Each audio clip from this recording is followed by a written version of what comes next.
Hi, and welcome back to the Global Eye channel's Global Eye Response. Today, it's myself, Roxanne the Globalist Anaya, Jason of the Disbury, Lifting the Lid, Sleeping Warrior, and Ranti Flat Earth, and we're all here to discuss the Global Eye and give it a good response. Jason, we're here today to discuss something slightly different.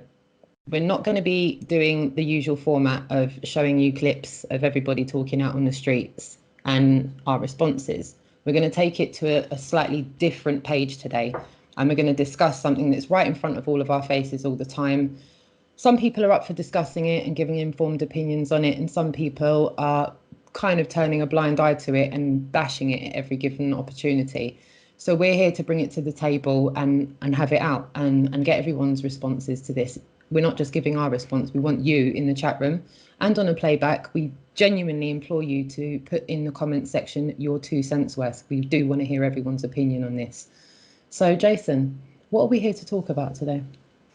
For me, when I hear this out on the street, this subject, it becomes almost taboo. It does create quite a lot of opinions, strong opinions. So we're here to talk about money that possibly that we do need to go forward, I think. I've prepared a few questions for everybody. Hopefully that we can go from there. But yeah, it's all about the money. Nice. And as I said before, for everybody in the chat room that's tuned in right now and on a playback, we do want as much input and feedback from yourselves as possible on this, because we do feel this needs to be discussed in order to move forward without the reprisal of stereotyped placements on people for doing this. I feel that people are getting unnecessary flack. I don't know about you guys, but that's my position on it. I feel that those that are advocating for doing things like this are getting flack unnecessarily. So, yeah, fire away. Give us our first question. Okay, we'll all go in some sort of order to answer the questions, and and put your input and what you think about. So it's a question for everybody. So going forward, what can we do if money wasn't an obstacle? I like that.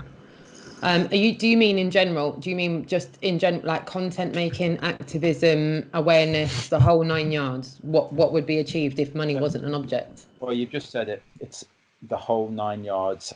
Like, do I want myself? Do I want to be this flat earther in 3 years' time, just talking about it still, or do I want it to be completely socially acceptable? It's on TV every night. It's been discussed every night. That there's been some sort of curtain unveiled for everybody going forward. Yeah, the whole 9 yards. Well, if money wasn't an object, I feel that there would be no holds barred at all. We would be able to have free reign as individuals to do what we need to do to get the message out there, if that makes sense. If we're constantly restrained by money, and I think that's with every orifice of our life. There's not really much we can do too far left or right off of the path that we're on, because we're governed by it. But I think if money was no object, I really feel that we would be able to make an international difference. Okay. Very quickly. Anthony, yourself, what about experiments and things? Is there something that is so big that requires millions, hundreds of thousands, millions? Money's no object. Like, is there something that we can do to make this final? Just get up as high as we could, isn't it? See how high we can get and see what can we see. We know what we're not going to see, but I don't know. I think that for me personally, the money issue, I agree with the sentiment that when people say support the channels that you enjoy because they may have to go away if you don't. We don't make any money out of this. We're a very niche area, and a lot of people do rely on the tidbits that they get. The ballers seem to have the money raking in, and nobody questions it. But the minute a flat earther monetizes their channel, it seems to be the biggest thing in the world ever. And I think that at the end of the day, it's a consent-driven decision that people make. And if they want to help and support the channels that they like, whose business is it but their own? There seems to be quite a bit of a disdain within the woke community, though. There seems to be a massive amount of people that really are not advocating for channels monetizing themselves. I find that a problem within the awake community. There's a lot of, you know, public bashing going on inside the community for people that are advocating for the community getting the people part of it, getting together and going, right, you know, you've not got a gun to your head. You can do this if you want. You don't have to. But people are even publicly attacking people that do donate and going, why do you donate? Why do you do it? It's like, the thing is, this says more to me about people's relationship with money, because if your relationship is healthy and you have an abundance mindset, and you still, I don't know, most of us have to go out there and earn a crust and do what we need to do. You know, some of us have done okay, so why wouldn't we want to spend some surplus into something really meaningful and worthwhile? And you know, those that are running businesses, you know, they want to contribute. They've got a bit of extra they can give. But I don't know, I remember I've done a lot of psychology stuff with money, and if someone has a scarcity mindset, then there's much more of a feeling of lack and unworthiness, and it's not a just cause. And sometimes they attach this thing that says, you know, truth should be free. But that's fine. But if you want to canvas and you want to print banners up and do 14,000 miles and you want to do a big roadshow, that just doesn't happen for free. If you're going to take time off work, then this has now become quite a big undertaking. You're going to need some help. And what I love about the whole internet kickstarting community is, if you go online now and look at Indiegogo and crowdfunding, and in my world, in the property world, there's something like 15 fundraising platforms for people who want to invest in property, because they realised it's a crowd that creates a stir and gets something going. And if you go on Crowdcube and Indiegogo is another good one, they're business startup platforms where if you buy into an idea, you can raise the money quite quickly. You know, if it's 100,000 quid, 200, 3, half a million, you can still raise it very quickly if your idea is good. So in my mind, what's the difference? Yeah. What's the difference? It's a good idea where you can harness the power of the crowd, and those that want to contribute can, and those that the way I look at it is things like in the tour that you want to do, Jason. For those that can't contribute financially, contribute with your moral support. You know, send them a food parcel, or you know, offer them your accommodation at your house overnight, or you know, offer just some support in the chat room. Whatever you can give, whether it's time, money, moral support, emotional whatever's support, right for the said individual. It's you know, all whatever's valuable. Yeah. So don't forget, there are those that are working really hard and don't have the time. And I remember we've got a subscriber in New 60 hours a week, and he listens to us in his car on the way home. So you know, he probably would be the sort of person to offer moral support and maybe a bit of financial support. Yeah. But it is voluntary. This is a voluntarist solution, you know. If you look up what voluntarism is, it's a self-organizing system. And our society can be organized that way, as can a group of people all planning for a single cause. We can organize ourselves that way, you know. Yeah. Jane, Ranty, Mr. Ranty. So if I give you £1 million tomorrow, Shane, what can we do with it? What can we do with that £1 million to go forward? I would try and get an Antarctic trip underway. That's what I would like to do. You know, we don't know what's down there. We'd have to run the route, you know, go through all the rigmaroles of going through the law to actually get permission to do that. And obviously we'd be monitored, etc. But, you know, I think that would more than anything highlight our position that we can't explore Antarctica, you know. But if we could, yeah, ideally it would be to do that. So the two big ones are, as Anthony says, going up and going further out. Yeah, well, it's the only way, isn't it? It really is. You know, I mean, it's the only way to explore the place that we live. We've got to be allowed to explore the dimensions of this place properly. Unless I don't know what we're doing, unless that's what we would be doing with unlimited funds, is exploring the, I can't think of the word. I don't want to say room because it sounds too primitive, but Right. exploring the can someone give me a better word than room? The Pond. possibilities. Huh? The pond. Possibilities. Pond? Okay, yeah. Pond. Can we Yeah. explore it, please? Can we Yeah. not go on predetermined Right. routes? As that Antarctic explorer Ben told me and John Smith Globally up at the hill when we spoke to that Antarctic explorer, he fully acknowledged for the decades that he's been doing it, he's never been allowed off the predetermined route, ever. And there would be serious consequences if he did, massively. And he acknowledged that fully, openly. So I'm with you on that one, Ranty. I would be signing up for that. Well, one of the But things I wouldn't if it became from a controlled. There's a lot of talk about production companies wanting to do that and this, that, and the other. And as soon as I hear that, I kind of go,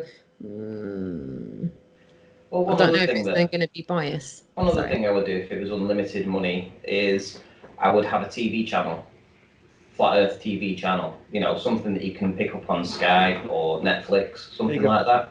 Bigger awareness then. Yeah. Yeah, I like that because just because we go up and we go further out, and that if we're not getting that message out, then what was the point of it all? You know, we've got to get that message out to everybody. Yeah, exactly.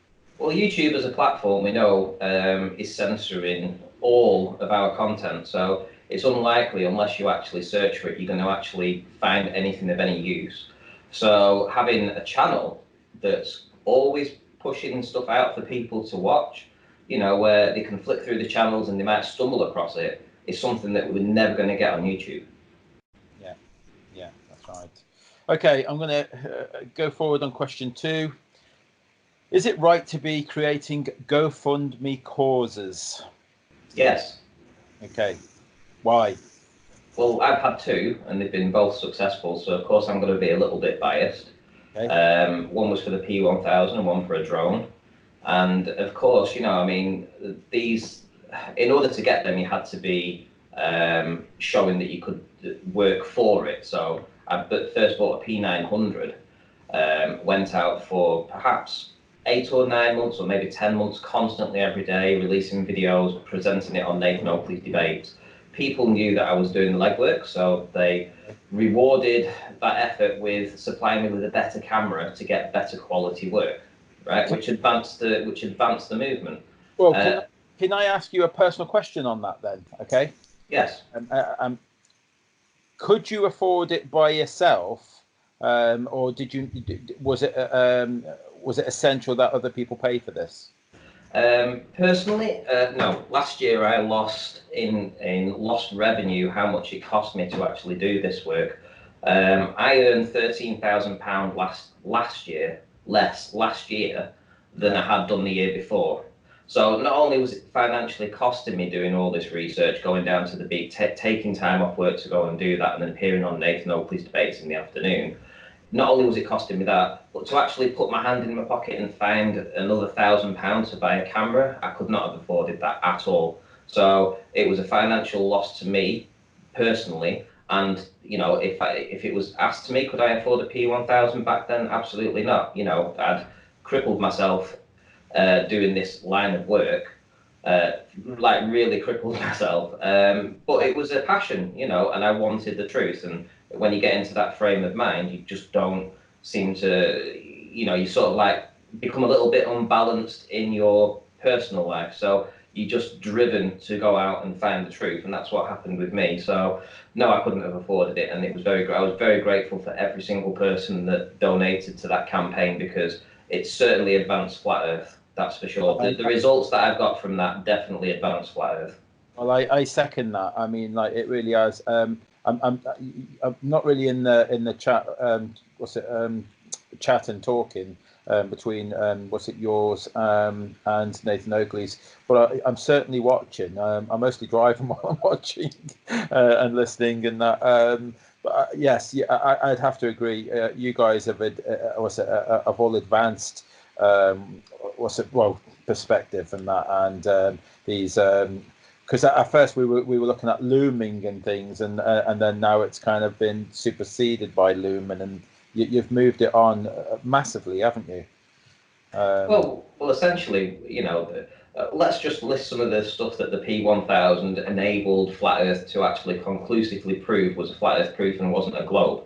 The first one was the inferior mirage. The next one was compression, understanding that. The third one was understanding that looming is nonsense. The fact that I've been able to film the same post with the same building behind in its exact same place for an entire year and a half without moving disproves any kind of notion that those buildings are looming in any way, shape, or form. So there's been a lot of success with the observations and the repeated observations with the P1000. Because again, it's consent driven, isn't it? It's based on consent. You don't have to donate if you don't want to. If you can't afford it, no one's holding a gun to your head. But if we can collectively put effort and attention into one specific area where somebody can feel as though they can do good, you don't have to contribute. You don't have to do it. But if we can get something good out of it, then that's good. So, yeah, we should be doing GoFundMes. We should support the channels that we trust, that we like, that we enjoy the content of. And if there's a GoFundMe there and someone wants to stick $5 or £5 into it, whose business is it? And it's nobody else's business if they do or they don't. You don't have to do it. Yeah. Roxanne, what about yourself? Is it right to be creating these GoFundMe causes? Yeah, I do think it's right to create these GoFundMe causes. I, for one, witnessed a monumental effort from the public when we did the first Global Eye tour, and I know without everybody's help that would not have happened. And I know for a fact how many people were exposed to questioning what they're taught about where they live because of it. Yeah. So for me, it's a no-brainer. I'm like, we the people, we have the power to unify and make things happen without waiting for the infrastructure to stop us. We can just get on with it. We can band together, and I think it's pretty amazing what we can do when we do get together. When a good few hundred people get together, it's almost, as far as I'm concerned, just even with the first Global Eye tour, look at all the destinations we went to, look at how many places the camper van was static, how many people got handed leaflets, how many people had positive interactions, how many media jumped on it. Look, the Guardian piece got made off the back of it. And that Guardian piece, by the way, has had over 1 million views and over 20,000 comments. Yeah. So that none of that would have happened without the people getting together and putting their bit in and making it happen. And boy, oh boy, did we make it happen. By hook or by crook. Yeah, sorry, carry on. Sorry, could I just say that we have had other GoFundMes that haven't been successful. They've been successful, but they've been a clear failure. For instance, Greater Sapien did one, and he raised over $20,000 to send him. He's a globe earther, and it was to send him on a plane trip that supposedly circumnavigated the North Pole. It never took place. The funds were given to him. He apparently bought a ticket. The plane never took off. Nobody got anything back for that. It wasn't unexpected. I think all the flat earthers said that this was just a big corner swizz. It never took place. So it all depends what the person that you're going to be investing in on the GoFundMe is the most important. They have to have a track record. Unfortunately, Greater Sapien didn't have much of a track record, let's be honest. But with my research, at least people knew that they were investing in something that they would get a return on. So if this is about the Global Eye, if people are going to be investing in that, then they will be getting a return for that. I agree. He already did it last year. He'll be doing it again this year, and it'll be bigger, better, and on a bigger scale. Yeah. What do you think, Robin? Is it right to be creating these GoFundMe causes? What's your take on this? Well, I liken it much to the business Crowdcube and Indiegogo. That when you're trying to pitch for money, there's a business plan. There's the directors who you vet and look at, like Rantu was saying. You're looking at the track record, the credibility. Have they done this before? Is it a good idea?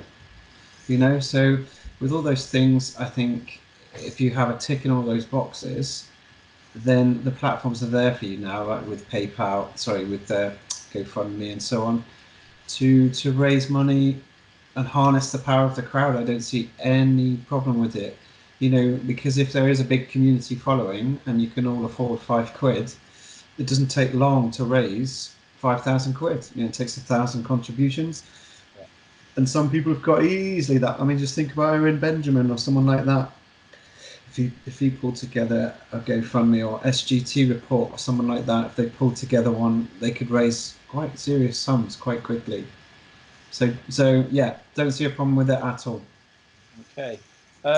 So moving on to my third question. You can stay with us, Robin. We'll go to you first. Since you're here, is it okay for content makers to set up Patreon and PayPal me and have their channels be monetized? Is it okay? Yes, it is, and it's not. Some people choose not to. Some people want to. It's not going to be long before we're all demonetized. So I say it with a slight air of sadness and cynicism, in that it's a fairly short-lived thing to be earning money from YouTube. But I don't blame anyone. I mean, if you've grown a following, it's not like you set out with, makeup tips or, business guru tips who's going to get shared every left, right, and centre. This is a recipe for attack, ridicule. I can't see anyone setting out going, I know, I'm going to monetize my channel because I know I'm onto a good thing here. Yeah, you got a bright idea there. Yeah. I'm onto a good thing here. My public profile's going to go. It's going to do wonders. It's going to go sky high. You're going to go through the roof as soon as you come out and denounce the globe. So, think about it, really. Come on, let's be real. If you're monetizing your channel, you're doing it as initially it's just pocket money. Yeah. And it's going to take you need to be 200,000, 300,000, 400,000 followers to make any sort of proper living out of it. So that takes dedication, extremely good quality work, and probably 5 years minimum. Yeah. So, well, I wouldn't hold it against anyone. I have personal experience myself of using Patreon. Before I heard of Flat Earth, I was following a channel called SV Delis, and this is a sailing channel of some sailors. They bought a yacht, and there was a couple of brothers and that, and I think there was a couple of girlfriends that came eventually, and they've been sailing around the circumference in the continents. Got to be careful what I say. And so they've been doing that for over 10 years, and the content that they produce was it the photography, the filmmaking, and that it was stunning. It was, and I got such a kick out of watching. And I used to I used to donate. Was it £5 per video? I used to donate, and I was just so happy. And I think they used to do oh god, I think it was one a week or so. So it's nearly like £20 a month for me or so. But I was so happy and thrilled to be doing that, to participate in their journey, and to be on the chat and on their YouTube channels. Yeah. So for me, I think for good content makers, like if it's something that you enjoy watching, listening to, and that, well, I think that it's a personal choice. What do you think, Roxanne? I agree. No, I do. I completely agree with what you're saying. I think it's a personal choice, but from what I've seen, the Patreons, the GoFundMes, that is an opportunity for we the people to get together and to make things happen. If we go down the road of monetization as far as advertising and super chats is concerned, then now we're moving into.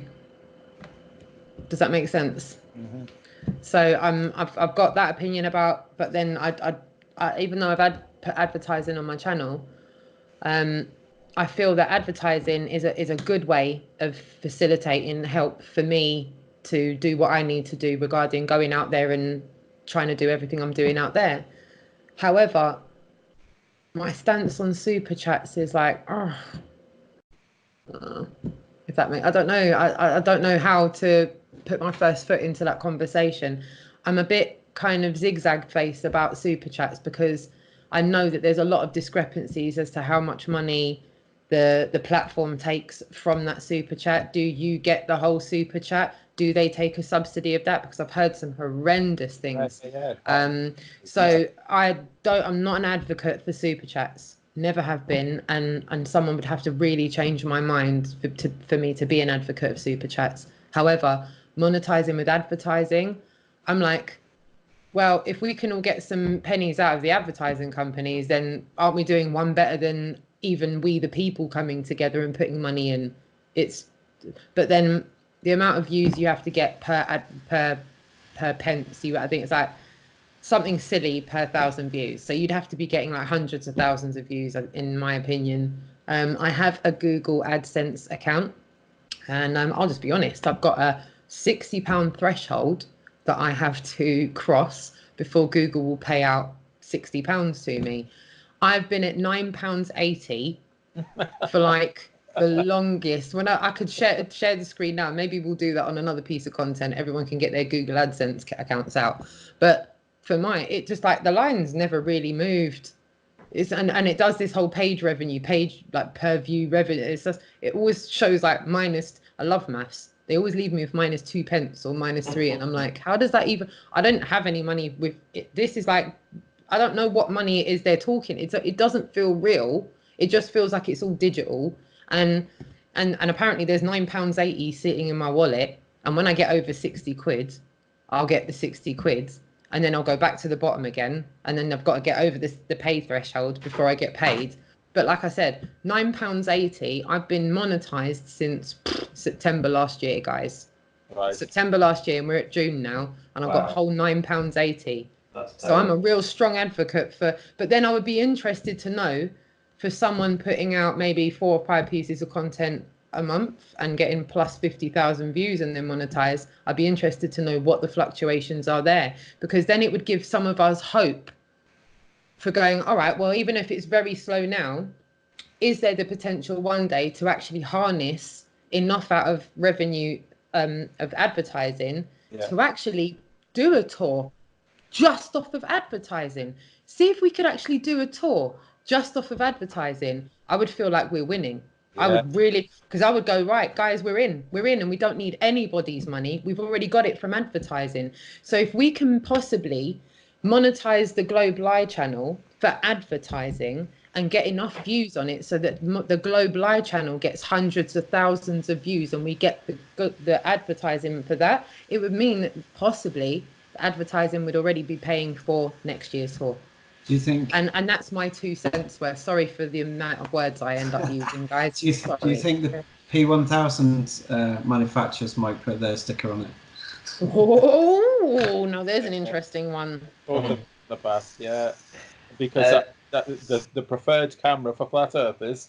I mean, like that's got to be the slogan, isn't it? You know, like for the P1000.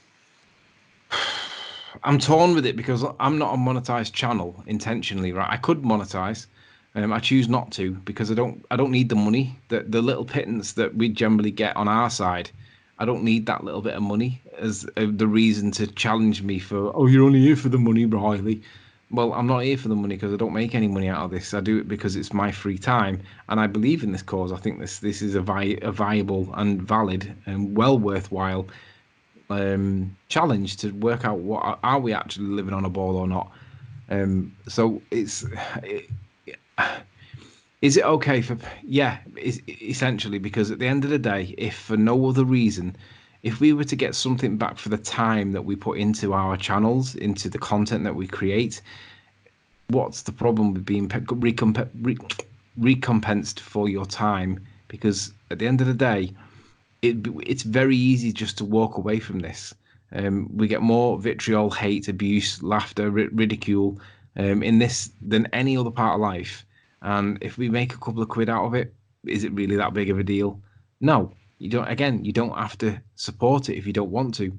But I encourage the idea that if you don't support the channels that you enjoy watching, they may not always be there, because people do need to have money. They do need to have like a time management process in their work, in their life, so that they can like put time into this. because people get it wrong. People spend too much time on it, or people spend too much money on it, and it jeopardizes their relationships or whatever. But at the end of the day, the bottom line is that, is it okay to do Patreons and all that? Yeah, it's consent driven. You don't have to. But if you do support the channels that are creating content, then that's going to put longevity in for the chat. Look at Jaren. He admits that he needs the input from his Patreons to be able to do the work he does. Well, if I was a full-time YouTuber or a full-time flat earther, I would need it too.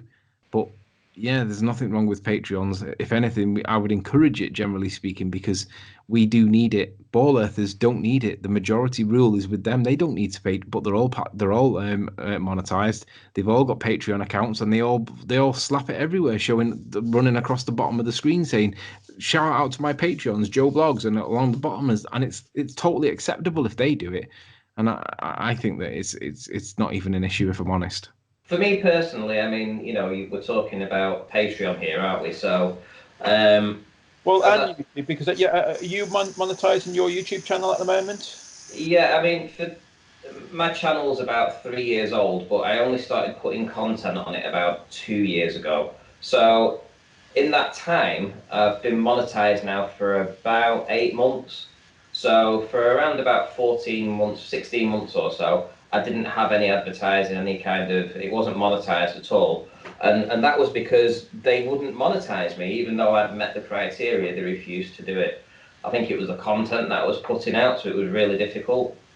Anyway, so last year cost me in lost revenue 13,000, and financially, to actually go to these places and do observations and put petrol in the car, cost me around about £2,500 throughout the year. So technically, if you want to get down to the nitty gritty, it cost almost £15,000 last year for me to do these observations, right?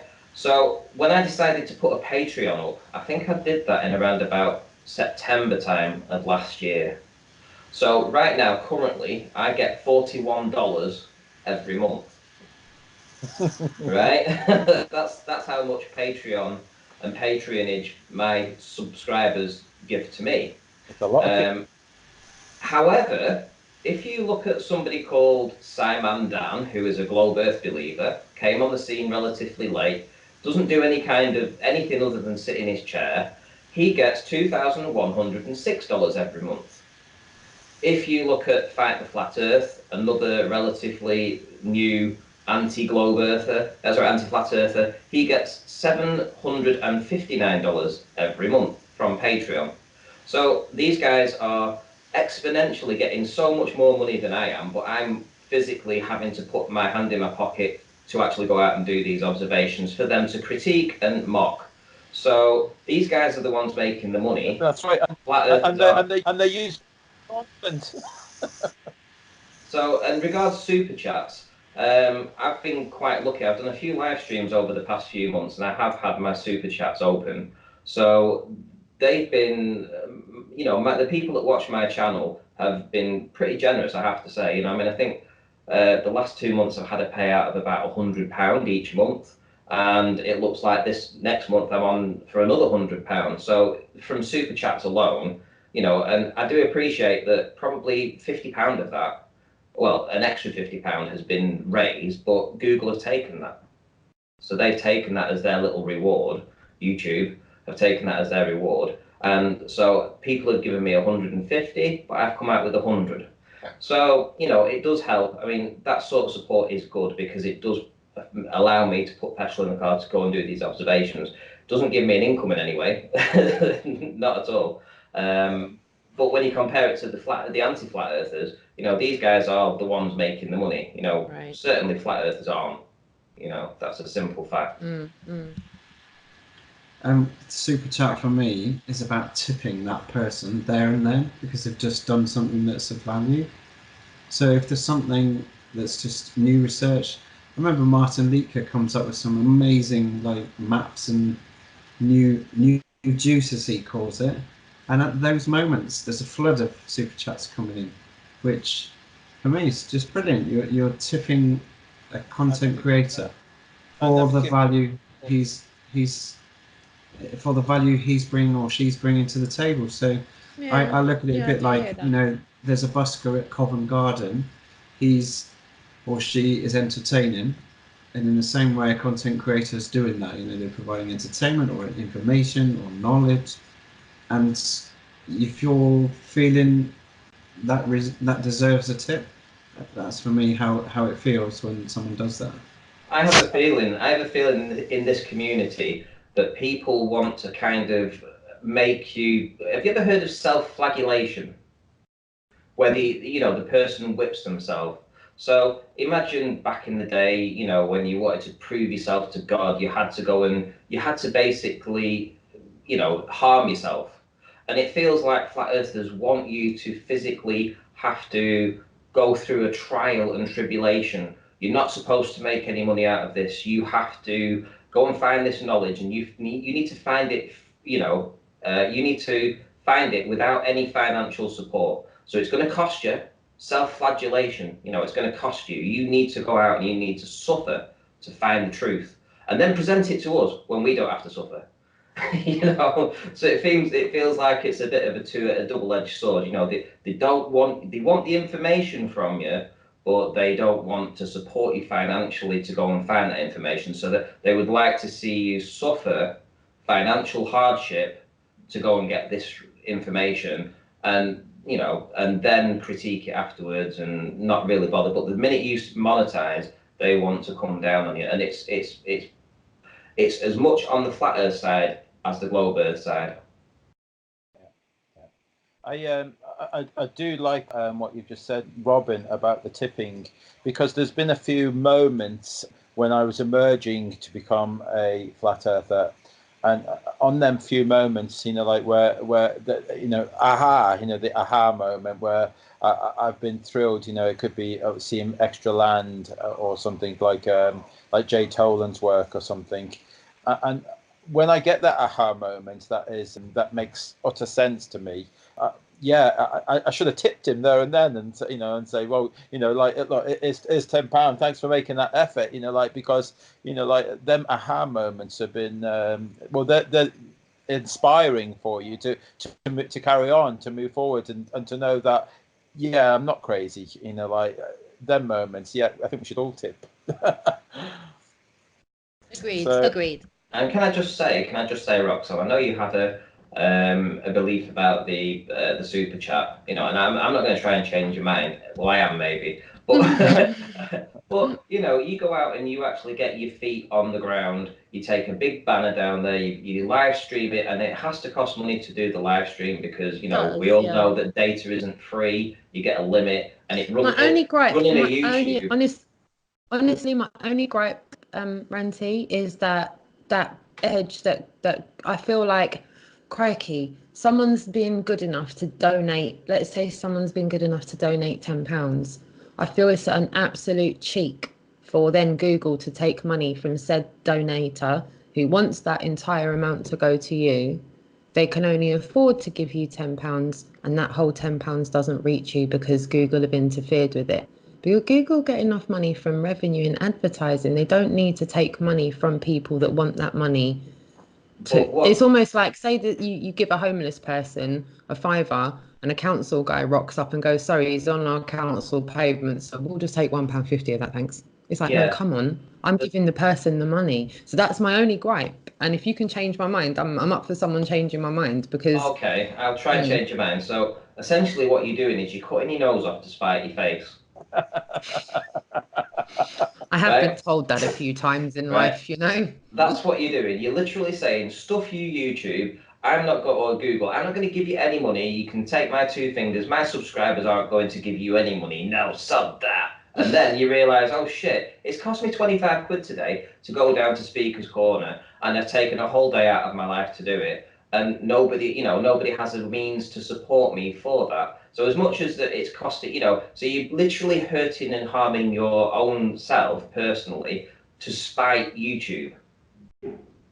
Right, I actually hear you on that one. It's costing you. You're saying, no, I'm not going to do that. No, and because YouTube won't get it. Yeah, it's kind of sold me. I'm trying to put a poker face on right now. It's not working. I'm going to turn my camera off so I can do like serious voice. Wait there. Yeah, you haven't convinced me at all. Like, you really haven't. I'm not interested in super chat. You've no way changed my mind at all. No, I'm joking. Yeah, you've actually sold that to me there. I feel like what you're saying is I'm cutting my nose off to spite my face, and I'm not giving people the option to do that. It's up to, like, no one's got a gun to their head. No. If they want to donate like that, then it's almost like with the right to respond, right? I don't necessarily agree with everyone that turns their comment section off. Everyone's got the right to respond. There is no automatic right for someone to have me reply to that response if I don't agree with it. But if I can use the analogy of turning the comment section off just because a few trolls are having a go. The thing is, I kind of hear what you're saying. Every person that does a super chat already knows. They already know that YouTube takes them, and they already know that you've probably got a PayPal that they can donate to if they choose to. But quite a lot of people enjoy seeing the super chat come up on screen. They get a pleasure out of seeing their name come up and writing a personal message to you specifically that everybody sees. And it might be a message of hope, and it might be a message of love, or it might be a message of anything that they choose at that moment in time. And that is so that everybody that's watching, you might have 100 people watching, and everybody gets to see that. And for them, it's a small price to pay. If they're giving you a £10 donation, they know that YouTube are going to take £3.33. It's not a problem. They know that because they want the message for everybody to see, so that other people are encouraged to support you too. Yeah. Well, you've sold me on that, so I think I might do that then. But the next time I go Speaker's Corner, I might have it on. But there is no going back, is there? That's the only thing. Is like once you do it, that's it then. There's no going back. But people don't have to, people don't have to give you anything at all. But when they see you going out and you see you going down there in the rain, you've taken a long bus journey or a drive down there, you've had to set up, you're talking to people, you're literally opening yourself up for abuse, hatreds, people attacking you, and then and after you've spent hours there, and the financial cost of running your YouTube off your phone, which costs an absolute fortune, I have to say, with data, then you have to get home, you have to make your tea, you've got to sort your kids out, all this, it's your life that's being turned upside down for this movement, right? And if people want to support that, a lot of people are doing this, watching you do this on the snide. They're not even telling their own family. So they watch you because they can't actually go out and do it themselves. And to a lot of people, £10 isn't a lot of money. To a lot of people, it really isn't. But when you're skint, £10 is a lot of money, What I want to know at this point with Robin and Jason on this one, with what Ranty's saying, what are your views now on like monetizing the Global Eye channel like that for super chats when the tour's on? Well, I'm all for it. Because previously that's not something I was thinking of, but with what Ranty's saying, I'm now thinking, crikey, like with what Robin said, you're not giving people an opportunity to tip what's happening right there and then. And I think Martin Leaker was a good example of that when he shows something revolutionary, like a new map or whatever. Like people may have the same feeling with the interactions that are happening on the road with you there, Jason, as well. It's a snowball. It's a snowball too, because one person puts $5 in or £5, and then someone puts in 10, and then someone goes big and puts 50 in.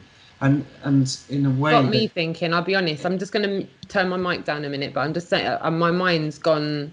I really thought I was set in my way about this. I really thought there was nothing anyone was going to say to change my mind, and I'm genuinely sat here now going, right, okay, rethink that then, Rox. So yeah. Because I used the Martin Leaker hangout as a good example because Martin was coming up with more and more juice, and it just went ballistic.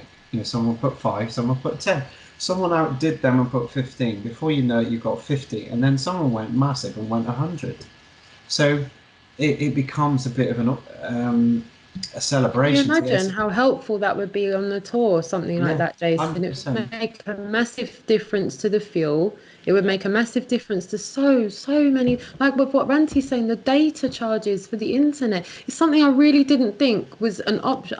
Like I just flummoxed. Yeah. I really flummoxed. I didn't think this is what I would be thinking in this conversation, by the way. I thought I'd had it all ironed out in my head, all the variants of where the conversation might go. And also, I think it's a different way of receiving money quicker, because for you to go, please contribute to the Global Eye, you're going to have to keep putting your link in the chat room, because people won't have it to hand. Understood. But sending a super chat is just there for everyone, even on your phone, sat eating your fish and chips. You can still do a super chat. Shane, when you're out doing your observations, does super chat still come up on yours? Yes. And so is that something that happens when you're out sometimes, when you're out doing your observations and you're making those observations and getting them on camera? Do you feel that that's reflected sometimes in the super chat? I've only ever done around about 6 live streams off my phone, with the P900 or the P1000, and I've definitely had super chats go in. But I'll give you an example today. Today I did a live stream, and I'll give you an idea of some of the super chats and what the people actually said. From James Mays was "appreciate your work!" ! Another one, "mind warped, bit of support, brother."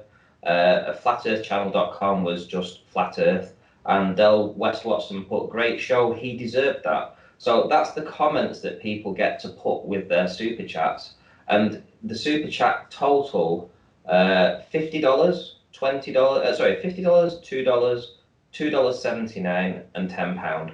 So making a total of about $65 or around about 55 quid. And that was from just a live stream that I did today on my show. Wow. Now that would, to me personally, I might not do a live stream now for another week or 2 weeks or something like that, because it's not about the money. But when that money comes through, that'll allow me to go and do 10 observations. You know, I'll be able to put 50 quid in my car and go and do 10 observations. Then I'll come home and I'll spend probably over all those observations, maybe 10 hours doing all the editing and the work and getting things sorted out. So it'll be a responsibility for me to go out and produce work. Then it's more time to do the content. But financially, it's not cost me because these guys have supported me. Yeah. Mm-hmm. It makes perfect sense. Okay, going on to question 4. People capitalizing on Flat Earth, making t-shirts, mugs, even apps. But I'm sure David Weiss is probably going to lose money on that. But yeah, people making money on t-shirts and mugs, and etc. I think there's a difference between capitalizing and merchandising, and generally at the end of it, again, it's a consent-driven thing. Nobody has to. There's no gun to anybody's head. Capitalizing, if you're trying to build a brand for yourself, I don't really see the problem. I don't see why anybody would find that there's a problem there. I don't see any problem with it. I don't do it myself. For my own reasons, but I encourage the channels that do, because they might not be there tomorrow. I would rather be criticized for monetizing my channel than shut my channel down because I couldn't afford to spend any more time or effort or money in the community. Because at the end of the day, it is a community. There's a lot of people in this that are good. Not a lot of people that are not good, but the people that are in it that are good are little gems. We're all little gems. And we all have our little corners and little areas that of friends and circles of friends that we confide with and stuff. And to be honest with you, I've got some of the friends that I've got in this discussion are closer than my real world friends. And I think that's got value to it. But again, it's consent driven. You don't have to donate. You don't have to support. You don't have to buy mugs. You don't have to. You're free to do it. It's free will, isn't it? Support the channel you enjoy the content of, because they might not always be there. Have you bought anything? Have you got t-shirts, mugs, or anything? Yeah, I have bought stuff. I've bought stuff in the past, and I've donated to good causes. I've donated a lot of money to good causes, and it's caused arguments because that money could be spent elsewhere. And I agree, that money could be spent elsewhere, and you get caught up in it in the moment, and you have to be careful. You have to realise where to draw the line: time, money, effort. You've got to get the balance right. But yeah, I have bought and contributed to GoFundMe accounts, and I encourage people in the community to do this because I think that there's a good fight here, a good discussion, a good thing that we're trying to work on. And if we make our mistakes along the way, so be it. At least we're trying to work out the truth, and we're trying to get to what is the earth that we live on. I don't really see a problem with it, if I'm honest. Right. Yeah. Again, I'm sorry, I didn't know my mic was turned down there. Again, I don't have a problem with that. I really don't. I think, again, I want to just say something here. If we No, go on. I'll pass. I don't know. I Okay, don't know how okay. to word it. But I don't have a It's problem. different. I don't have a problem with that. Someone kind of like selling T-shirts to buy flyers and banners, but some people might be selling T-shirts and they want to go out to have a nice meal or something. But let's just say I don't ethically agree with how some of these big companies work.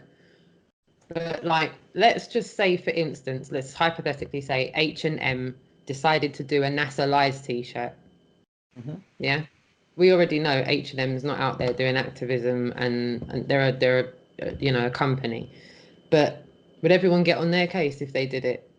It is what it is. It's consumerism, and I'm with David Weiss on this. I'd rather do business with somebody that knows they're not living on what we were taught than do business with someone that does think we're living on a spinning ball. So if I don't have any grass in my garden, but if I needed to hire a gardener and the advert said, "You're not on a spinning ball, I'm a gardener," and I'll go with that garden no matter what the price was, just because they were outlandish enough to put their head above the parapet and say they weren't subscribing to what they were taught. So in my mind, I'm complete advocate for 100,000 people waking up tomorrow and going, I know, I'm just going to start a product line of woke stuff. It could be anything. They could be, against 5G cups and plates and whole dinner sets that give like White Rabbit anonymous style truth bombs. You know how people have those drinking games that have the silly questions on them? People could come out with plateware with stuff like that on it, How about that for your Sunday turkey dish for Christmas, Well, I have something to say about that, and that would be, if you go into your high street, I guarantee that within an hour you will find a T-shirt somewhere or a hat that has NASA or a NASA logo on it, right? And that's without even trying. So, if they can do it, if these guys can promote their belief of how the world is and what the shape of the earth is, right, and self-promote themselves, then why isn't it fair for the real people who know the shape of the earth to actually go and do the same and do this kind of promotion? Plus, it's supporting your cause, isn't it? It's supporting your cause. So if like the T-shirt Roxanne's wearing would support D-Marble, Richard Lopez, anyone who's supporting the FE offensive brand in the US, why would you have a problem with that? Because you make a statement yourself in wearing it, but at the same time you contribute. I wear this top. I wear it with pride. I really do. Like, I genuinely do. And any other activism wear that I've got, I feel like I'm dropping red pills in conversations just by giving someone something to look at. So I'm a strong advocate for any products that want to. If you're going to put something on a product, make it meaningful. Yeah, it's a way of supporting people as well. If you think of it this way, imagine Christmas time's coming up, and you can buy NASA Lies wrapping paper. Or yes, NASA Lies wrapping paper. Excellent, perfect, Boom. brilliant. Or as well as 20 NASA Lies mugs. To give to your friends and family. How about Merry Christmas, Space is a Lie Christmas cards? Like dark humor. There you go. See, you're already getting into this idea that, people that watch this stuff and are interested in it and that maybe want to kind of try and feel out how their family feel about the flat earth could, in theory, give them a, like you said, a mug or some wrapping paper or a card that has flat earth on and see what the response is. See what their response is. To all of those globe denier musicians out there, if you're listening to us right now, I really want you to do a Christmas CD so I can buy it for all the members of my family and wrap it up in some NASA Lies wrapping paper and give them our Christmas CD. Like how Tom Jones and everyone does their whole, like, can you imagine? NASA Lies, NASA's all the time.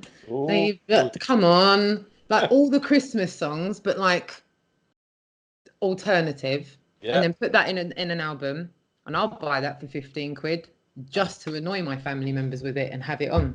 I think you're getting a brand going here, a Christmas brand, a line ready to go. Well, listen, whatever's going on in society, we can take that and flip it on its head and use it to our advantage to get the message out. The other way, I think whatever way everyone wants to wrap it up, you know. The way I'm looking at it is that flat Earth in a lot of places is a very dirty combination of words to put one after the other. So, unless you know the person you're speaking to, it's likely that they're going to get really offended if you say that you're a flat earther. So the way of testing the boundaries on that, and I'm going to say it again, give them a Christmas card that says flat earth on it. Or a Christmas card that says Armstrong didn't land on the moon. Yeah. And then see what their response is when you next see them. They'll either go, "You are joking, right?" Merry Christmas. Or they'll go, "Yeah, I know about that," and then you can talk to them about it. Mm-hmm. Yeah. I can't wait for the invitations now. I'll have to say, I hope people are listening to this. That there's a few of you out there, because I'm up for buying CDs and mugs off people and wrapping paper. I want wrapping paper, not just Christmas wrapping paper. I want birthday wrapping paper as well. Cards. Yeah. How about christening wrapping paper and stuff like that? Come on. Okay, let me move forward on question 5. Yeah. Okay. This is aimed at a particular person. Oh, crikey. People stepping forward to put on these conferences, conventions, they must be rolling in it. I'm not pointing any elbows, Mr. Brian Cox, Bentley Fund wannabe over there. So they're rolling in it. Tons of money. He is. He's got his Bentley on the driveway. Clearly, you've just been hiding it from us, haven't you? You've been driving the little hatchback doing my other car's a Bentley. He's got a Ferrari. How very dare you? Yeah. Oh, now you've got a Ferrari, yeah? Nice. How very dare you? How very dare you? Liberty. I tell you what. If I'm driving a Bentley, you want to come and have a look at my clapped out old Golf out the front? I've been in it. It is clapped You might out. be changing your mind.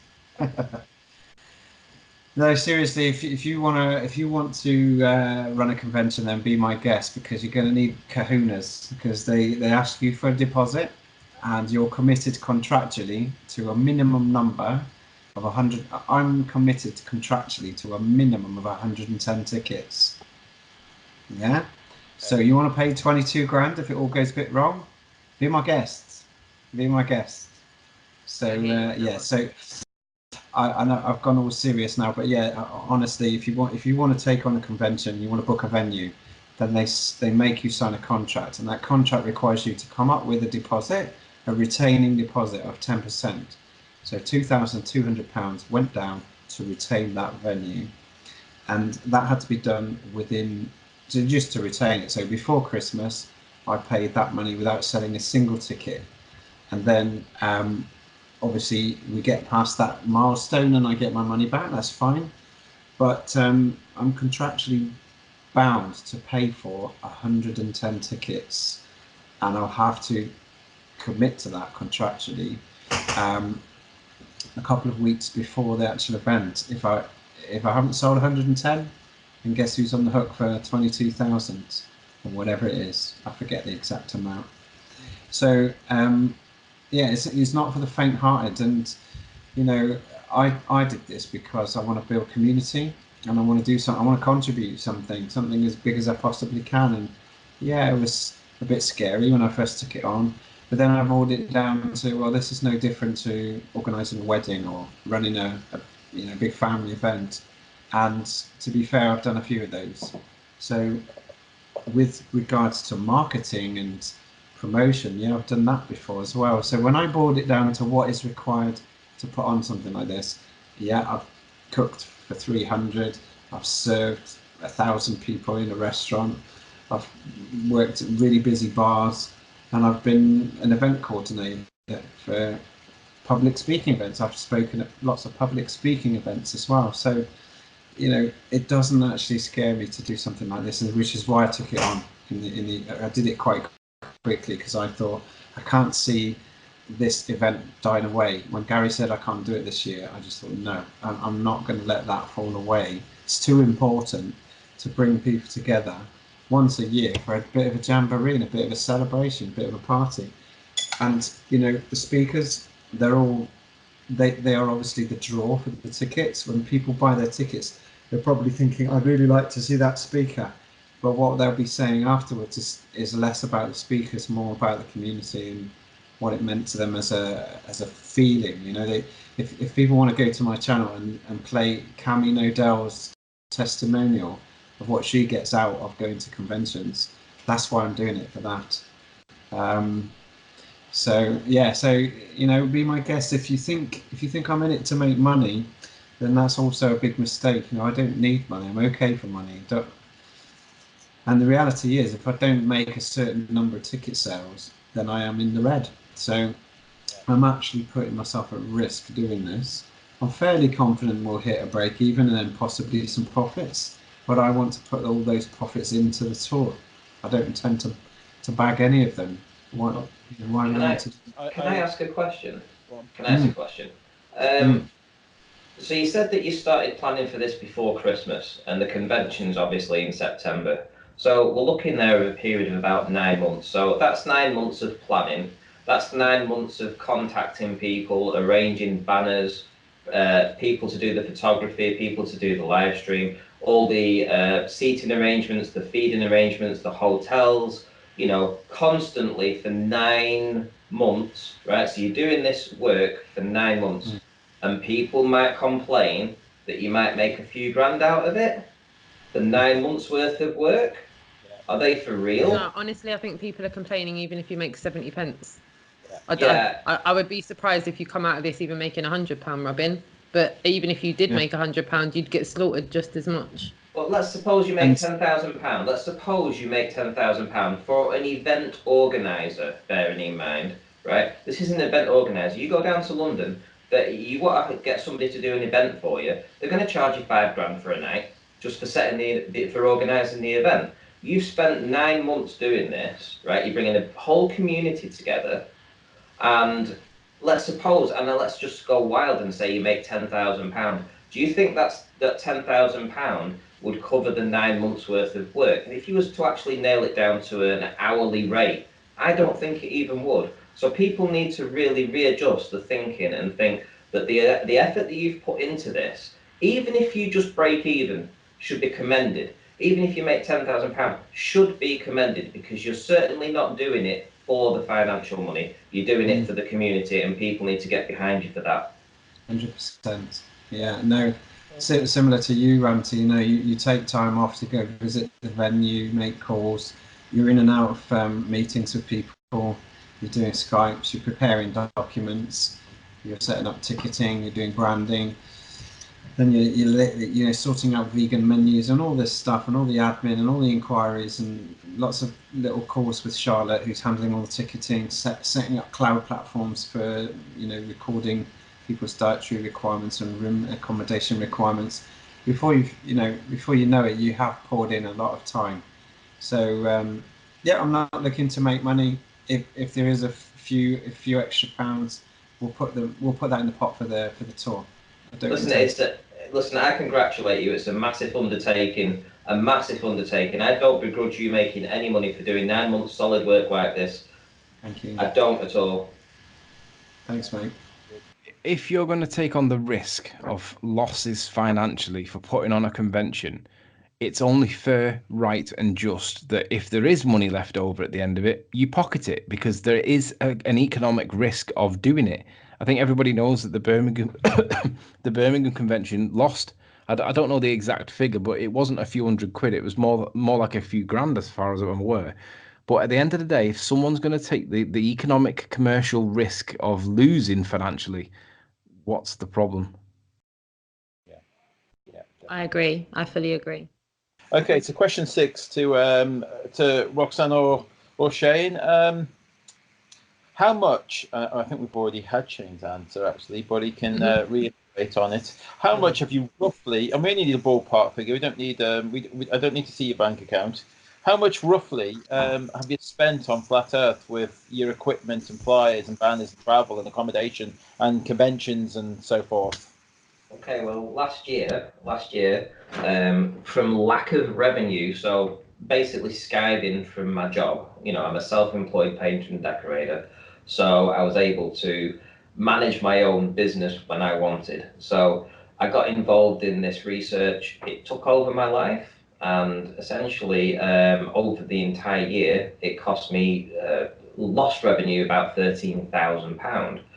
It actually cost me another £2,500 or thereabouts to actually go and do these observations and go to different locations and do these kind of things. So, and that's not including the time. That's just a financial loss. Time loss, probably in the region of 8 to 10 hours every single day of last year, including the start of this year. And I think Tony can vouch for that. I mean, the amount of times that we was sitting up till 1 or 2 o'clock in the morning with Nathan Oakley and a few other people discussing different observations and trying to figure out what was going on with a lot of different things. We were at this all the time from perhaps midday till perhaps 12 o'clock or 1 o'clock at night. So a full 12 or 13 hours every day. You know, it was very rare that we didn't spend anything like 8 hours. 8 hours was a minimum, you know, and it did take over our lives for the longest point. So financial constraints, yes. Time constraints, definitely.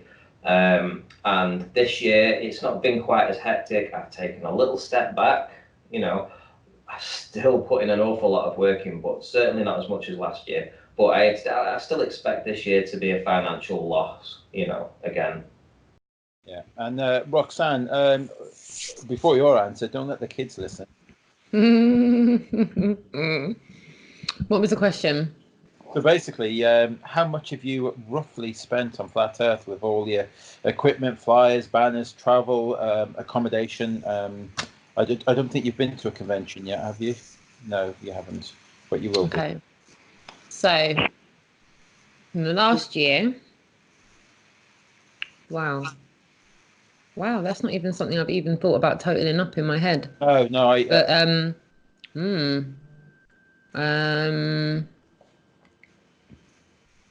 it's definitely in the hundreds. Okay. It's possibly over £1,000. An educated guess, I would probably say about £1,400 in the last year, easily. That's actually modest. That's probably quite modest, if I'm being honest. It just, you do things without realizing what you're doing. You're just doing what you're doing. Yeah. I know that sounds so stupid to say it like that, but it's like,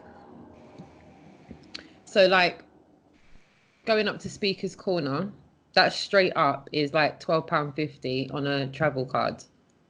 Yeah. So that's just £12.50 in its own right. So if you put all the times that I've gone Speaker's Corner in the last year, that's a little number in its own right, because throughout the summer, if you remember, we weren't going once a month, we were going once a week.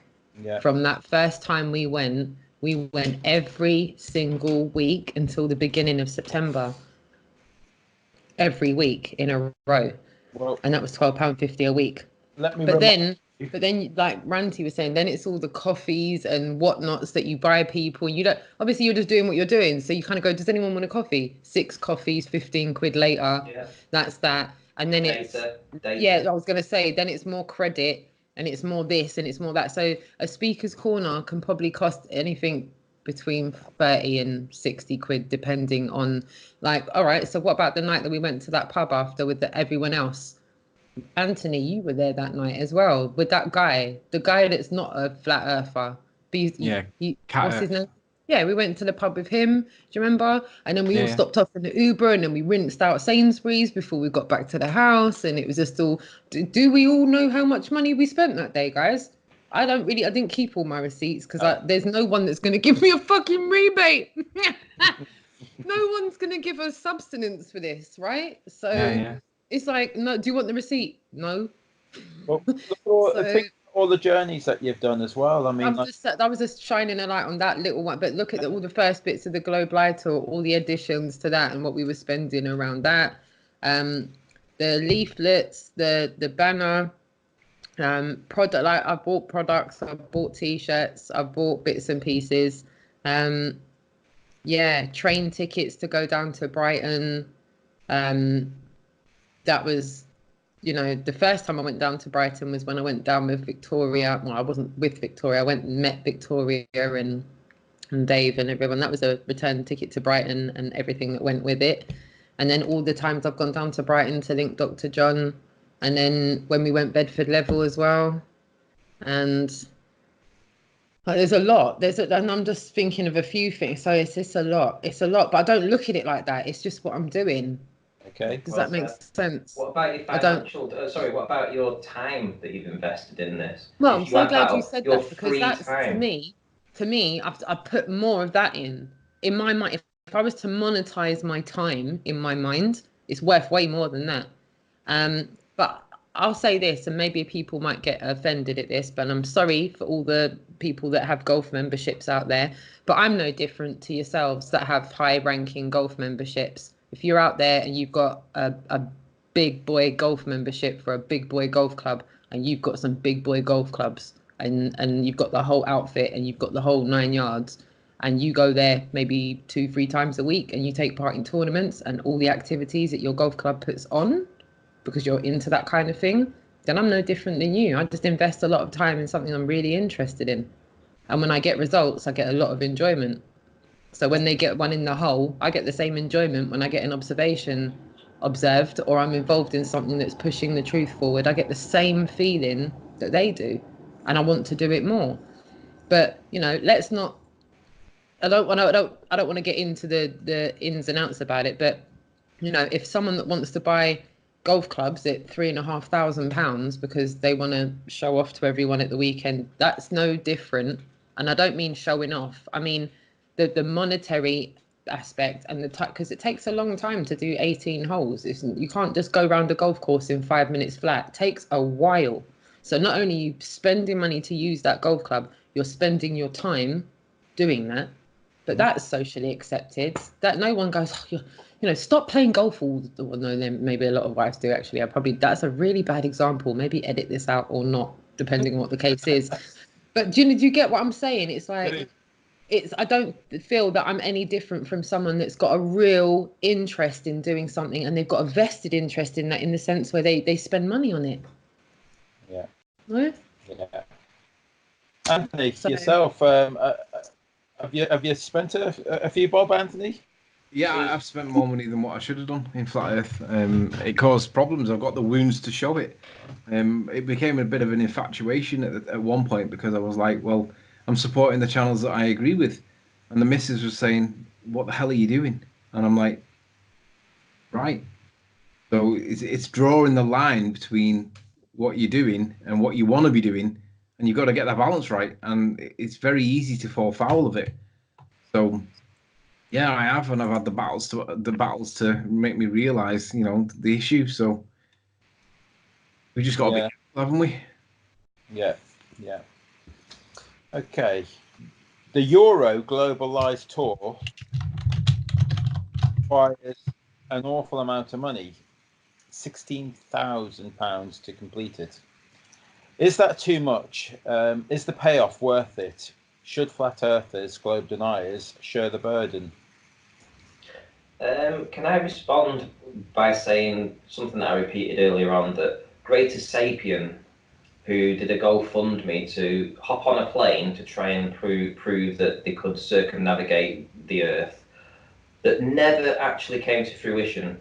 People paid more money towards that campaign than what you're asking for the campaign to do a 3-month tour or thereabouts, 2-month tour around Europe, So you're giving up a good portion of your life to go and do this.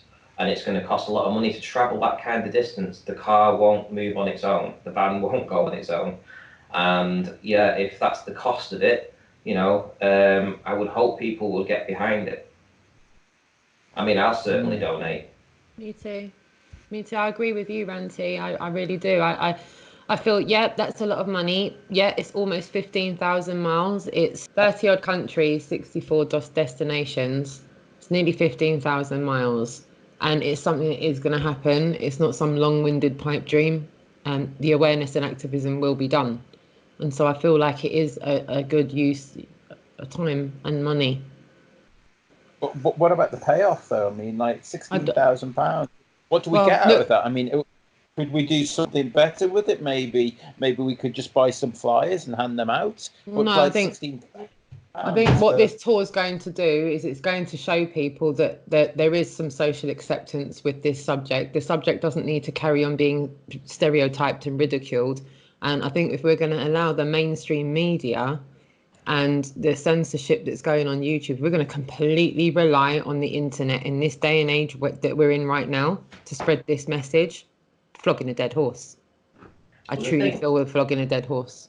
I think the thing that we're experiencing is a lot of people that listen to our content are English speaking.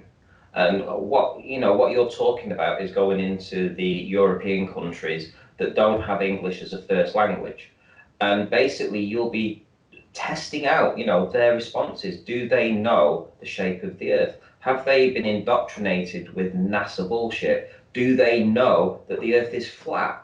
Well, you're never going to understand this unless you're actually there and you're actually asking them face to face and recording it. And this is a brilliant opportunity to get a demographic of Europe. Go around, find out what people's beliefs are, because we are told that we are a very small minority. Let's see if that's the case. Does that hold up to scrutiny? Do you turn up in do you turn up in Finland, let's say, and all the Finnish people say, hey, yeah, we believe it's a flat earth? And then like you said, once you go on the ground and actually see what's really going on, then you've got first-hand information of what the people think. And also, you've got the newspaper coverage, the television coverage that will be following this. It will be a massive spectacle. Well, Moldova, is it that Moldova, that guy, what's his name? Yeah, Mikhail. Malenko. But what it's going to do, you're going to go on there, aren't you? It's literally going to put flat Earth on the map. Flat Earth will be on the European map. Physically, you will be able to put flat Earth and markers on a map and say, flat Earth was there. Flat Earth was there because I was there. The cameras were there, we were there. Flat Earth turned up at that doorstep at that time. And we brought our activism to you guys to wake you guys up. And it's the only way we're going to move this forward is if we get into these regions that we don't know what the beliefs are there. Yeah? We've already got a lot of European channels to signpost these people to when we go on the ground in their retrospective countries. A lot of the Eastern European countries, FEMEX covers. There's Iru's channel, there's Howard's channel. There's a lot of international, European channels now that people can go to resource information. So it's not like we're just a bunch of British people that can't, outsource these people to good points of information so that they can clue themselves up.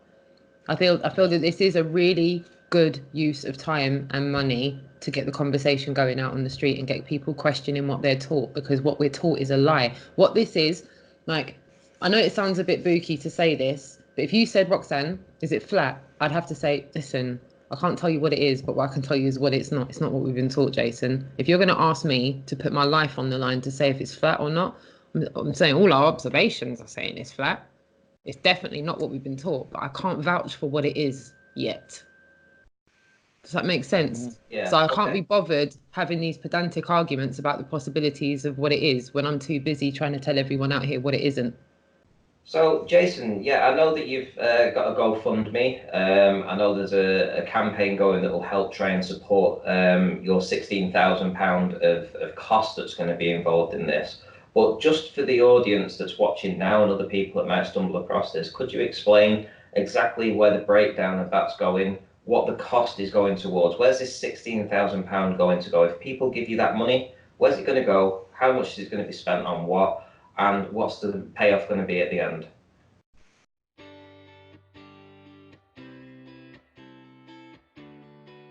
GlobalEye Eurotour 2019.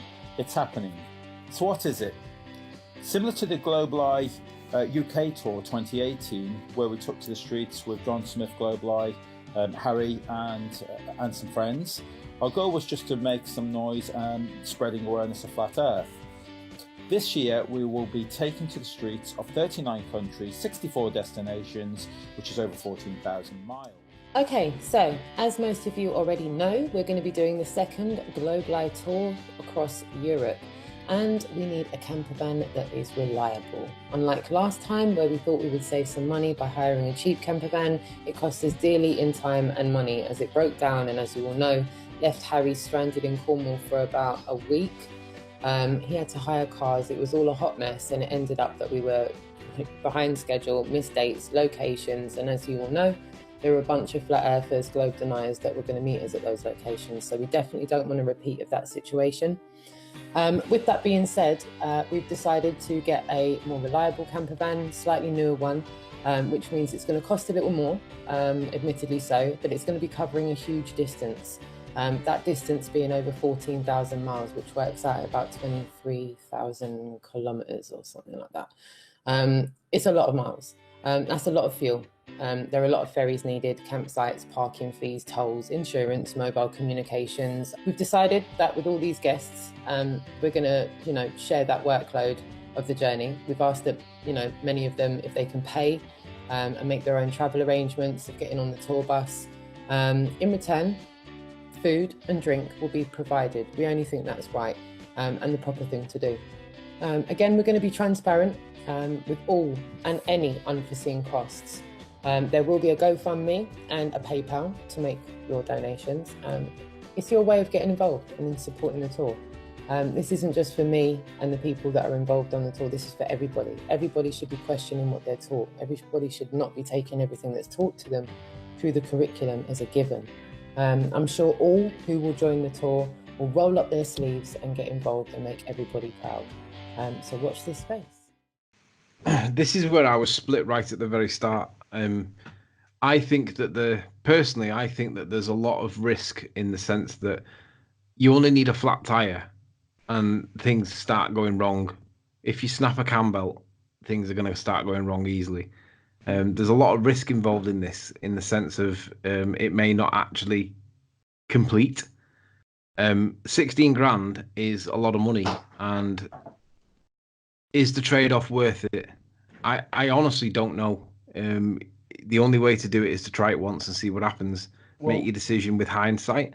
Can I just throw one little bit in there for the UK tour? We did try it once, and we did break. What was it? An axle? Was it a front rod or something? Mm-hmm, mm-hmm. So we did have a disaster. Exactly what you said there. Exactly what you just said. It all went fucking. Sorry, my language. Exactly what you said there. Everything that you said, and then some happened, and we spent a week in the garage.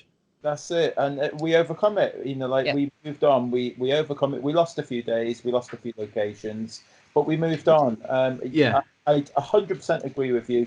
If shit's going to happen, it's going to happen. Yeah. Stuff on the camper overall, van even broke, if you get the absolute everything perfect run, pear-shaped at certain points, weather-wise as well. Weather put us back. Weather stopped us going out onto the streets sometimes because it was absolutely torrential rain. So we lost days in particular cities. And we just carried on rearranging as we went and alerting people as we went on those changes and schedule changes. What we messed up on first time round, we've kind of identified that, if that makes sense. But yeah, I mean, everything that happened, I feel that the first tour is a brilliant case study for how it can all go wrong and how one can still reach the finishing line as planned, on time. Yeah, and how we responded to rectifying everything and moving forward. At the end of the day, nothing got in our way. We overcome it. Yeah. Everything that we were up against, we managed to get through. And that was right down to even financial difficulties. At one point, the tour wasn't bringing in enough for us to keep it all going. And believe you me, everyone was putting personal money in behind the scenes to keep it going on days where we just didn't get the donations. And it really was down to the wire at one point. And it took a lot of people that wanted to stay anonymous. They didn't want to be on camera advocating in public that they were donating, but they did. And the tour kept on going. And all we learned in that sense was that we weren't shouting loud enough because even the likes of you guys didn't know what we were doing. Yeah. Okay. And I think this is the most best example to bring up because I know you guys are telling the truth when you're like, didn't even know who you were, mate. Yeah. So true. I can't believe that. And you guys Nancy came to knew- the end of tour event as a result of that. Yeah, yeah. I can't believe that I only found out about you because I mean, what's weird is me and Roxanne went back over one of her previous hangouts where I'd found a comment and I'd said something like "Welcome to the club" kind of thing after being on Patricia Steers' show, and then she fell off my radar, and she only came back on my radar when Rancy said, "Do you want to come down London?" I'm like, "No, why would I want to go down to London?" So we ended up going down to London, and basically that was how I got on the radar with Roxanne. But I didn't know about her until because there wasn't cross pollination within the community, so that we're aware of each other. And I think that's the biggest thing that we've all learned out of this is that we can't just take it as an assumption that we all know all these content makers in this country that are doing bits and pieces. And sometimes people are doing big bits and pieces and no one's aware because even no matter how loud we think we're shouting, we're up against the censorship on YouTube and the recommendations and relying on the fact that people aren't going to share word of mouth, which is like old school. Well, You know, word of mouth is the best way of doing it and actually saying, do you know about that channel? Do you know about this channel? I love it. Even Dolly, the first thing she says to me is, oh, have you seen that channel? And sometimes I go, yeah, I know about that channel, babe. I subscribed over a year ago, darling, and you've only just found it. Wow. And then it's like, hold on, isn't the onus on me there? Why would I have assumed she watched it? Why didn't I suggest it to her to say, by the way, do you know about that channel? I've just taken it as a given that she's assumed that she's subscribed to the same things I am.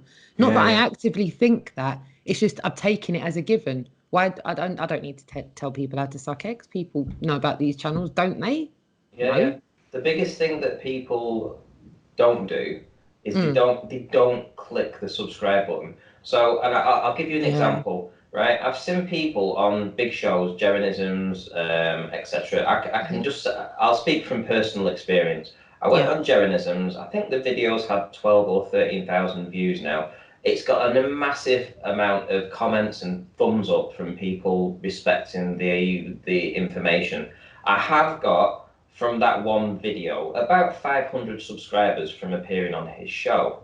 However, there was 13,000 people that have seen it. So there's an awful lot of people that liked the content, enjoyed my work, but didn't take the time to they watched it on Gerrans, and for some reason they're going to think that I'll appear on Gerrans next week or the week after. I might not appear for 6 months. So for all the work that I do in this time, they're going to miss out on that because they didn't come over to my channel and subscribe. The same with Tony. They're not following his journey. The same with Jason and yourself. They're not following your journey. They see you on a different platform. They enjoy your content, but they're not clicking subscribe. So they're going to lose contact with you.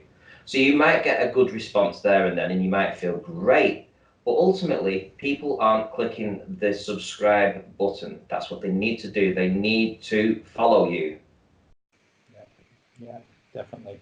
Yeah, and I just also want to say that, Jason, I have to apologise to you because, I mean, I remember we were talking several months ago about the possibility of me joining the tour, and we were almost at the point that I could go along, but talking about financial constraints and how much it's going to cost to do the tour, and my circumstances changed. Unfortunately, I wasn't able to do that. So I absolutely take my hat off to you that you're continuing to push forward with this. I wanted to be a part of that. I wanted to join you on this journey. I can't. I'll do it in spirit. I'll financially support you, and I hope everybody else gets behind you. I really, really, really, really do. Thank you. Aww, thank you. That's so sweet. Even I've said to Jason that as long as my license allows me to do so on the classification, I'm happy to roll my sleeves up and drive any section of this tour that's needed as well. And I implore anybody else that wants to stand up and put their head above the parapet and go count me in. If you've got a full driver's license and you're able to drive a what? Sorry, I don't know off the top of my head what it is. We decided we might make the camper van just slightly smaller, and that was take that into regards. It needs so your license, a standard Class B license allows you to drive up to a 3.5 ton. So as long as you've got a standard car license, that's what we're going to go for on the camper van. We're going to make sure it's just a slightly bit smaller so that it's less restrictive on who can drive it then. Yeah. I can drive any size camper van myself, but that doesn't help anybody else if I need a break.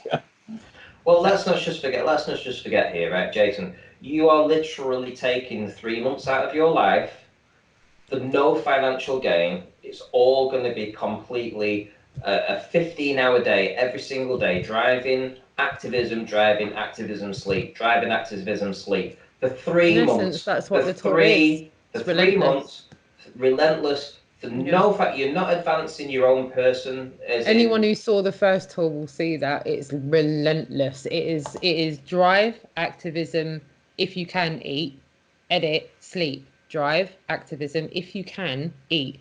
At some point in that mix, yeah, you've got to wash and do those things as well, which sometimes is done in the most like, Jason, help me out here. Like sometimes a Morrison bathroom. Sometimes a Morrison's bathroom. I'm not telling anyone any of my you, just as well. I'm not precious because. But can I just say? How about dealing with the camper van that didn't have a working toilet and shower on it? Okay, and there was a girl like me on the tour for a few days. Good fun.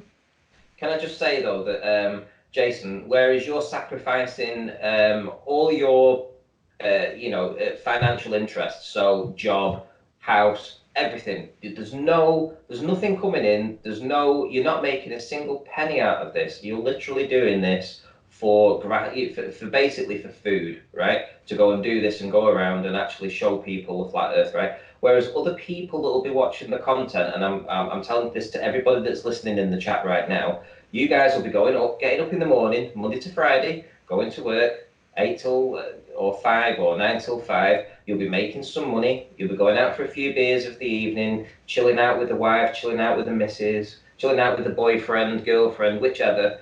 And you'll be having a life, you'll be having an existence, and you'll be financially making yourself better off. You'll be paying your mortgage, you'll be getting money in your bank, you'll have that extra little bit of money just to the one side. Think of the person that you might want to support with that. Jason here, who's going to be giving up 3 months of his life, working 15 hours a day on behalf of Flat Earth. If you've got a spare £1, £2, £5, £10, I am sure that this guy would appreciate it, and I'm sure the tour would appreciate it, Flat Earth would appreciate it, your children will appreciate it. Yeah, thanks, yeah. Well said.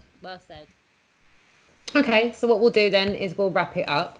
I feel like we've gone through quite a few things this evening and got bits and pieces of this out on the table regarding monetizing, advertising, donations, GoFundMe, Patreons. I'm hoping some of this info we've talked about this evening has been helpful for everyone in the chat room, everyone on playback. I want to thank every one of you for being with us, and you guys here with me, Jason of the Disbury, Ranty Flat Earth, Sleeping Warrior and Lifting of the Lid, and myself, Roxanne the Globalist Anaya. We wanted to shine a light on some of these issues because up until this point, there's been a lot of controversy, a lot of stereotyping, and a lot of negativity towards the subjects that we've spoken about this evening. I, for one, feel better for having spoken about these things. I think a lot of good ideas have come out of some of the conversations we've had today as well. So thank you, everybody, for that. And thank you, everybody in the chat room, for putting your 2 cents worth in as well. Your feedback is immensely helpful. And to anyone on a playback, thank you so much for watching. And please do put your 2 cents worth in the comment section. We definitely want to hear your point of view as well. Guys, do you have anything to add before we close it down? Yeah, sorry, can I just, I just beat you to it, but I would really, really, really, really hope that everybody gets behind this campaign to support Jason. He has a GoFundMe, I'm sure. Do you have a Patreon? No. Please say you have a Patreon. When we decided not to, we had so many problems with Patreon because it takes quite a long time to get the money out of it. Okay. Well, okay, so he has a GoFundMe, he has PayPal, and I'm sure that if he monetizes his channel and does these live streams, you guys will be able to send him a super chat. Come on, guys, let's get behind this. This is where it's going to go. We need this. Thank you. We do need it. We need you, Jason. We need you to go out there and sacrifice your 3 months of your life to go and do this. We need you to do that. You're the man for the job, and I know you're going to do it. Yeah, so to reiterate that, we've got the GoFundMe. So links are there. We've got we've also got the PayPal me. The links are there. And so I'm sure we will monetize the channel. It's we need some subscribers. We need lots of subscribers. So please share this video. The reason we need the subscribers is because we don't meet the criteria yet for monetizing and for the live streams. So we need subscribers. Please subscribe. Hit that subscribe button. So just make sure to all of the moderators in the chat room, if you haven't done so already, can you please spam the chat room with the channel link for Globe Live so that we can signpost everyone over there as well. Thank you very much.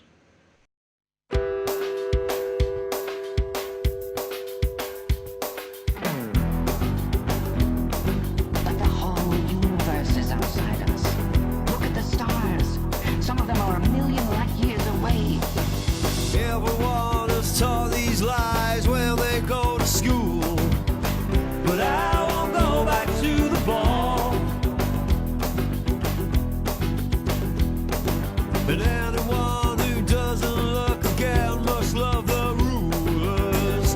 I won't go back to the ball. I can't believe that shit. 'Cause when you take a step back and look at it, everything they show you is CGI.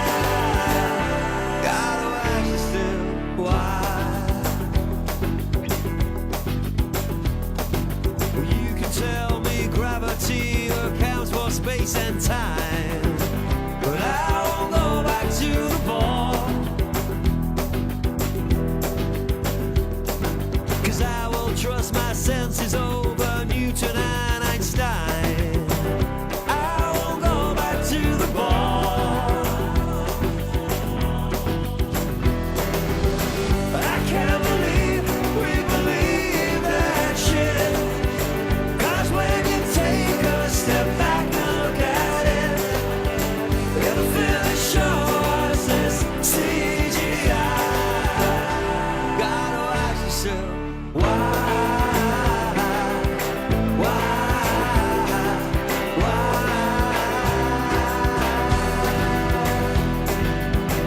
Control to Houston, we are go for launch.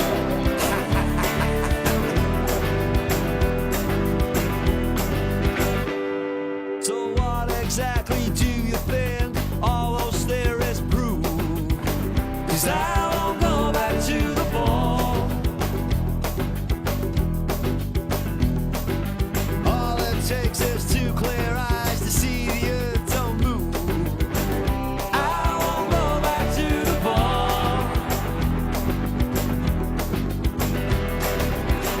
We can't believe that shit. 'Cause when we take a step back and look at it, everything they show us is CGI. You really gotta ask yourself,